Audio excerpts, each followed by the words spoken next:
The Voynich Manuscript. Discovered in 1912 by rare book dealer Wilfrid Voynich, this illustrated codex is written in a language no one has ever been able to identify or decode. The manuscript contains hundreds of pages filled with strange symbols, drawings of unrecognizable plants, astronomical diagrams, and bathing figures.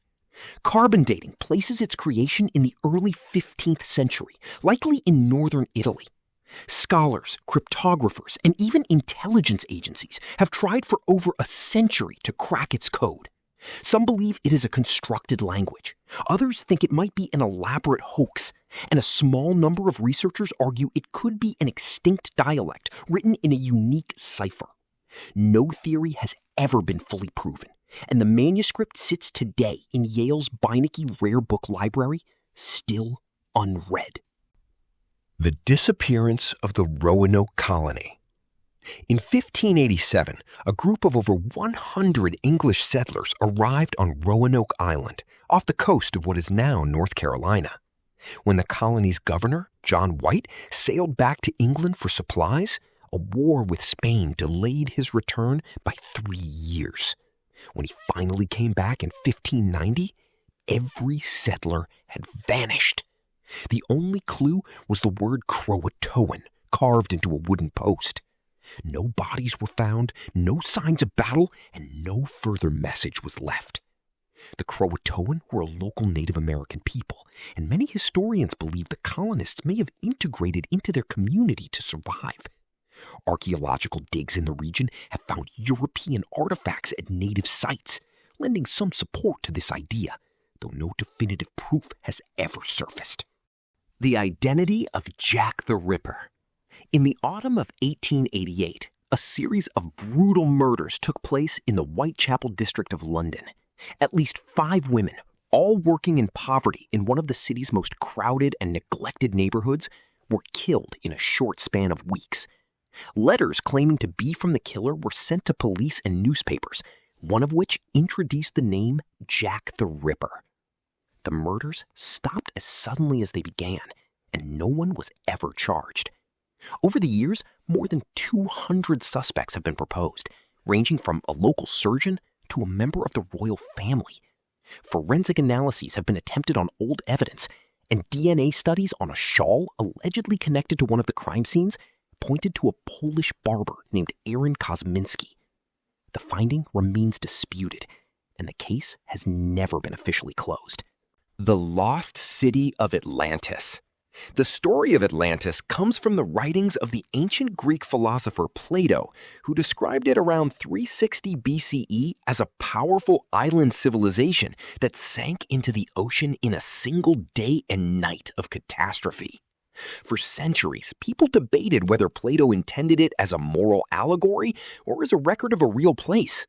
Proposed locations have included the Mediterranean Sea, the Atlantic Ocean, the Caribbean, and even Antarctica.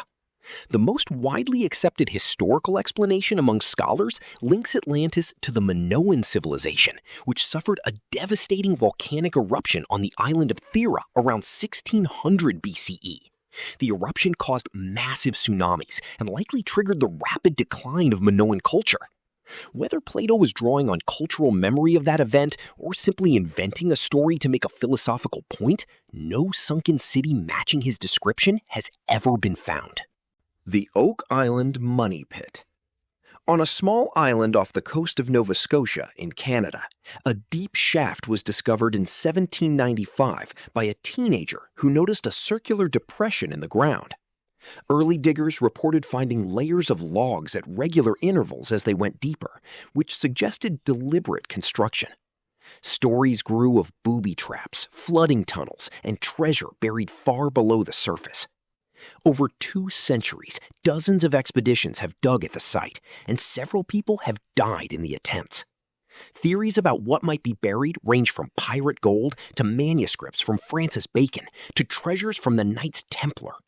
Despite enormous investment in modern excavation technology, nothing of extraordinary value has ever been recovered. The pit's origins, its purpose, and whether it ever held anything at all remain genuinely unknown. The fate of Amelia Earhart. On July 2, 1937, Amelia Earhart and her navigator, Fred Noonan, disappeared over the central Pacific Ocean during an attempt to circumnavigate the globe. They were flying from New Guinea toward Howland Island, a tiny strip of land in the middle of a vast ocean, when radio contact was lost. No confirmed wreckage was ever found, despite an extensive search by the U.S. Navy. The most accepted explanation is that they ran out of fuel and went down at sea. A competing theory suggests they landed on the remote uninhabited Gardner Island, now called Nikumaroro, and survived for a period as castaways.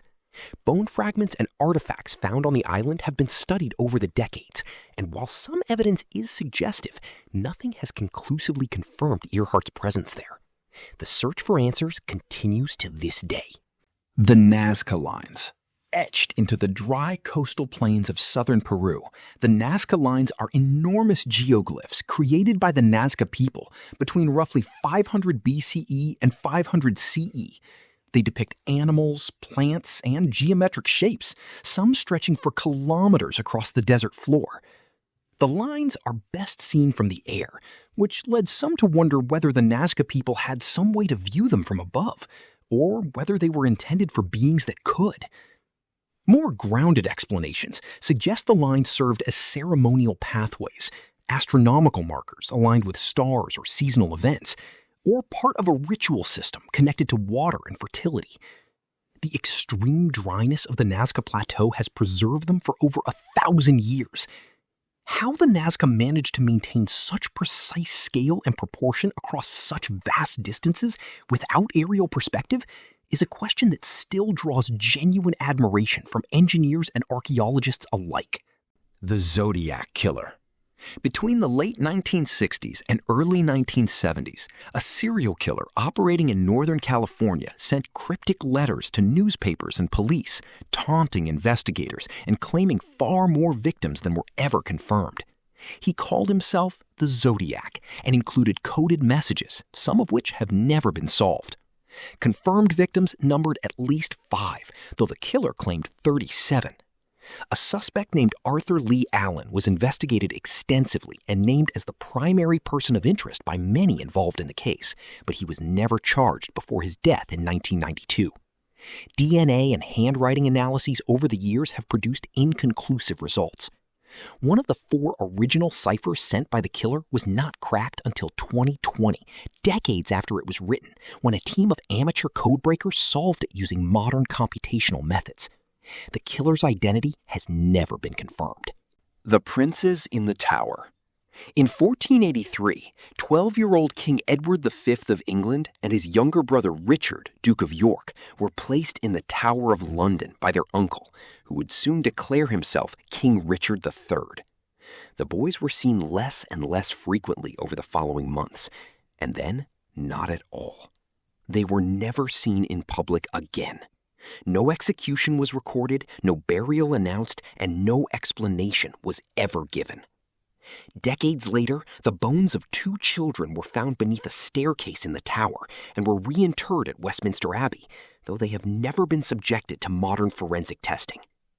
The most common accusation has always pointed to Richard III, but later historians have also suggested the Tudor king Henry VII as a possible culprit, since he too had reason to eliminate rivals. The truth of what happened to those 2 boys has never been established. The construction of the Great Pyramid. The Great Pyramid of Giza was built around 2560 BCE as a tomb for the pharaoh Khufu, and for nearly 4,000 years, it stood as the tallest structure on Earth. It contains an estimated 2.3 million stone blocks, some weighing as much as 80 tons, fitted together with a precision that still challenges modern engineering. How the ancient Egyptians moved and placed those blocks without wheels, cranes, or iron tools is a question that has occupied researchers for generations. Evidence from papyrus scrolls discovered in 2013 suggests workers used sledges, water, and an elaborate system of canals and ramps to transport materials from quarries. Still, the precise mechanics of how the upper sections were built and how such tight tolerances were achieved across the entire structure have not been fully replicated or explained. the pyramid remains one of the most studied and least fully understood achievements in human history.